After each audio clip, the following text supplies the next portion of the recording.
Yeah, so in this video I'm gonna convince you that you should use emacs and why you should use emacs. Alright, after this video you're gonna want to use emacs, maybe not, maybe this is pointless. It's probably pointless.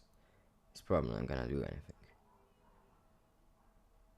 Alright, let's just get into it. I'll show you what I like about emacs, what makes it good, right? So the main thing I like about emacs more, I think it does better than I'm sure it does it better than any other editor you could name, is how the buffers in the windows work, right?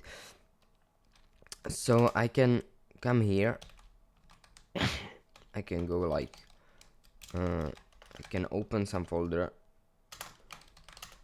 open a new folder, right? And the file manager that I just used is pretty good too, but that's not what this video is about. Let me create some file, right? So we'll create main.c, type something here,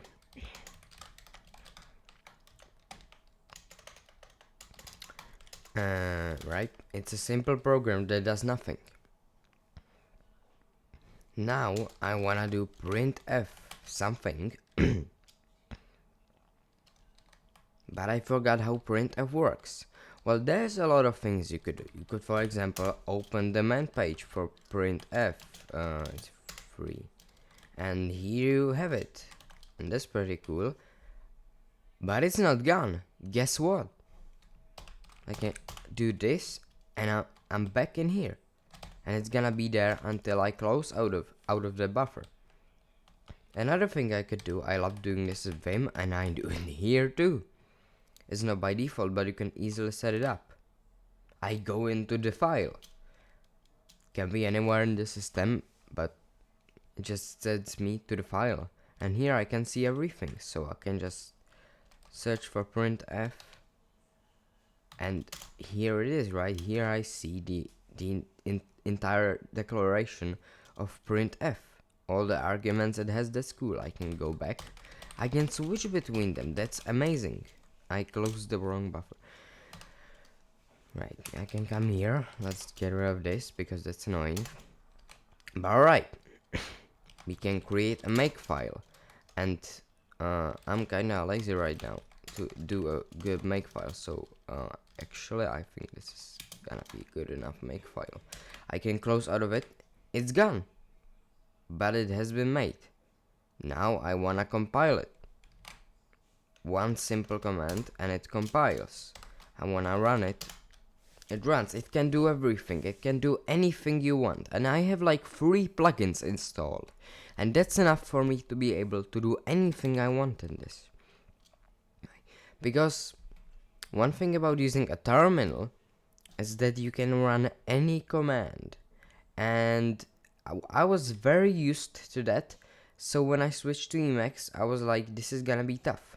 But that's not how you use Emacs, right? You can run commands in here, of course. You can do commands ls or ls like this, and yeah, here we go. When you sudo ls, it asks you for the password immediately, like that, you know, and it does a lot of things, and there's a lot of things it can do. This is all the different functions it has, right? So you don't use commands here. It's all here, and there's a way to do basically anything you want, right? And there's a million plugins, right? And I made a video on NeoVim, and Vim and NeoVim and stuff like that can do a lot of this with the plugins too. But the main thing I like is you can just split this into different windows, and this is all the same buffer. In this window I can switch to another one. Here I have this again. Then I only open this, but that buffer, oh my god, it's still here. And now I can close out of it, and it doesn't exist anymore. It's gone. It disappeared. Alright, I can come back here and close out of that too. I can open more windows, switch between them and have only one. I can do this, and I can open a man page in the other one. Printf. That's the wrong man page. That's the wrong man page. What? Doesn't matter. I can just do that, and it does that. I can close out of it. Cool. But I want it back. I want to have it in this window. I just open it here. You have complete control over everything in here, where everything is, how it happens. You can then close out of everything, and it's all gone. It's literally just one buffer now. And yeah, there's so many other things. You can just do everything. You have more control than any other editor I have ever tried in this. So yeah, that's great.